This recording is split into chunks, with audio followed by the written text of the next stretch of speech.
kasike byambaye ntabwo ipfutse umunwa musore arakuruye arabanza kubita mu gatuza biranga mukananwa nicyo gipimo araha cyakabi cyagatatu gisigaye musore yarakweza uko yagakweza mukananwa nta mikinira n'akananwa ntibigeze bagakorera kasike aha barakwereka dutsangiranya bari batumbiranye mu ubwo buryo imirebanire niyo wari umunsi umwe cyangwa se igihe kimwe ingabo zaho yes hello nizere ko mumeze fresh nanjye ubu ngubu ibintu ni gutya rero ntabwo nshaka yuko ibintu biza gutinda ubu ngubu hano mwakurikiranaga filime ya Jumongo kuri iyi channel aho twamaze twimutse kuri channel ya Side Action Film ubu niho tugiye kuba tuyinyuza kugira ngo irungu ritabica ariko system ni yayindi ubu noneho turi mu mafaranga turimo turashakamo ibiceri kumwe nababwiye ati kwica n'impamvu itumye mba n'udeviyaho gatoya nari ndi kwapulayinga mu bintu bya monetization haza mu kintu bita channel history ubwo simbizi ababizi hano harimo abantu bababizi ariko nta hantu batazi ngo ni ibiki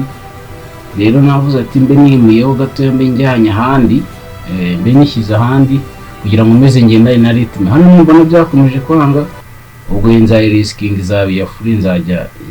nzashaka ibindi bintu kiraho cyangwa se igikorera ku buntu ariko ubu ngubu filime n'ubundi twamaze ko uploadinga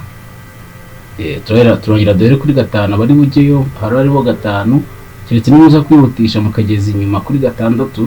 haraba hariho akandi gace iyi video irihuta urgence nuko filime tugiye kuba duhindurira handi hantu igiye kunyura kugira ngo mujyeho manze muhasure muyisure ntago ndi gushyira muri description ni Side Action Film ntago ndi gushyira muri description ikintu cyaze ndi buze gukora ni kimwe ndaza kuyihakoramo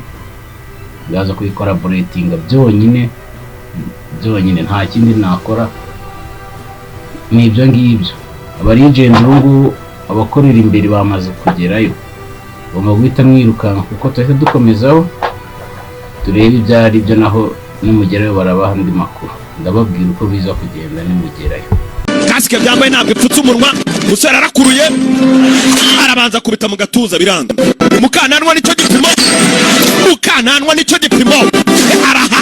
cyakabi cyagatatu gisigaye musore yarakweza uko yagakweza mukananwa nta mikinira